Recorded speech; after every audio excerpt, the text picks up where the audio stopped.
Hello, welcome to today's video. I am currently 20 weeks pregnant with my second baby, so I thought it was about time I do a first trimester recap. I've got my notes here, so I'm all ready to go. First, I'll start out with some things that were similar to my first pregnancy. I did have exhaustion, but what was different with this time around was my exhaustion was very, very extreme, and I would say probably to an unhealthy level. I think I spent every moment that I possibly could either lying down or sitting down or resting as much as possible. Obviously, still having a toddler, you can't do that too often. But I was so incredibly tired the entire time, and I think a really big part of it is because I was still breastfeeding at the time, like actively producing breast milk and giving it to my son. So I understand why it just was very, very difficult, and I'm very grateful to my husband and my son for being so incredibly patient with me that entire time, because I know for a fact it was probably not ideal for them. There was a lot of nights that I didn't have the energy to cook dinner, or I didn't have the energy to play certain things, and I definitely felt some mom guilt with that, but I also knew that I was doing what I could during that time. I am very grateful that they were so patient with me and understood what I was going through. But honestly, I feel like that was probably the only similarity to my first pregnancy. Other than that, most of my symptoms were completely different, and I didn't really start getting any symptoms until probably 6 to 8 weeks into my pregnancy. I will say something I did notice before I even thought that I might be pregnant was I did have some pretty extreme food cravings, and I think after the first week of having the same thing every single day, I was like, this could be a pregnancy symptom, which is so silly because that's really cliche. But I will say cravings and aversions was something I did have pretty strongly. So a couple of things that I craved were these oven baked s'mores that you just make obviously in your oven, and I literally had at least 2 a day for probably 2 weeks straight. And I also craved, this one's kind of gross, so don't judge me, but I also heavily craved deviled eggs.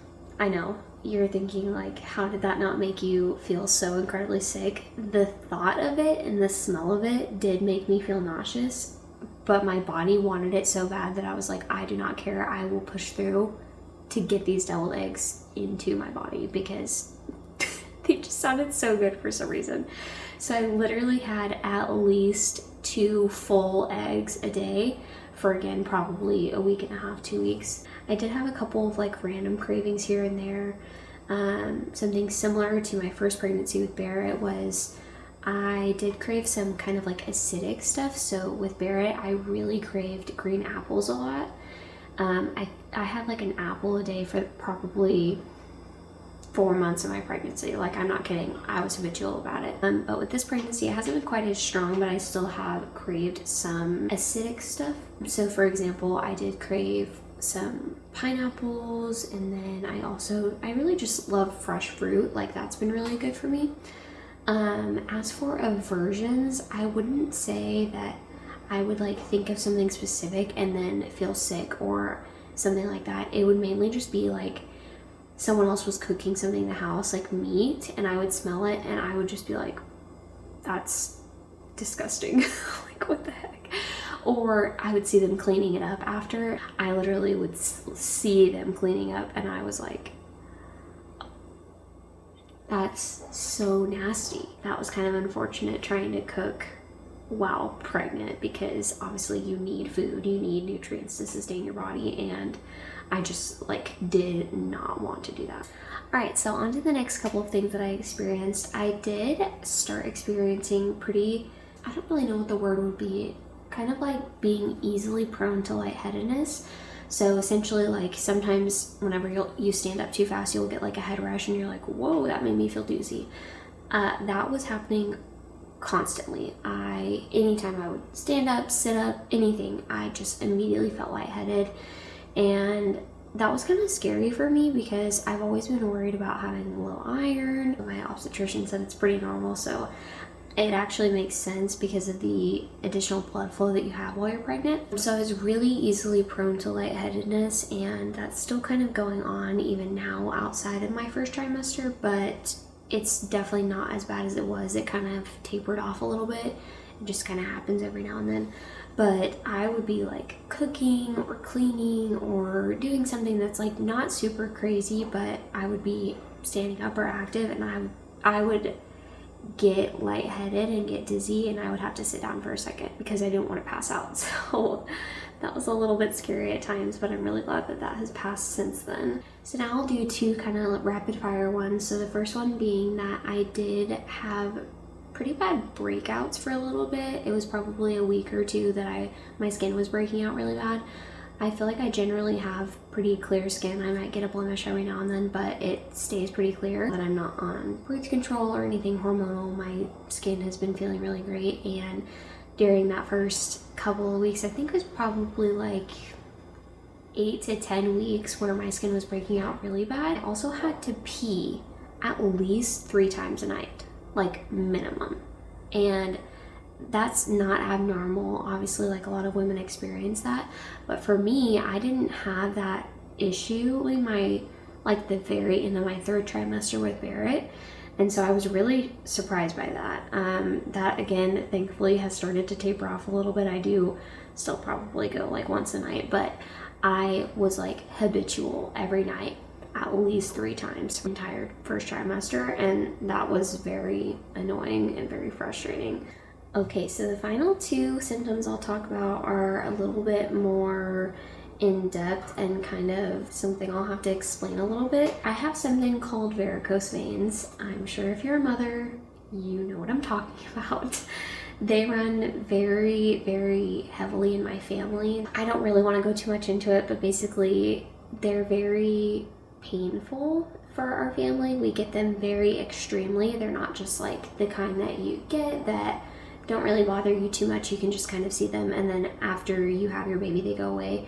Unfortunately, with our family, typically you get them while you're pregnant and you keep them after, and then if you continue to have more children, they just get worse and worse and worse and worse and more uncomfortable and more unbearable. And in fact, 2 of my family members have had to have surgery to relieve that pain. I say 2 people that I know of in my immediate family have had to have surgery to remove them. I was not expecting it, even though it's kind of like, okay, it runs in your family, that makes sense. But I wasn't expecting to get them, and during my first pregnancies when I got them, I did have a little bit of a breakdown about it because, in my opinion, on my own body, they're not pretty. I didn't love the way that they looked. They also were very painful, and I just was like worried about them.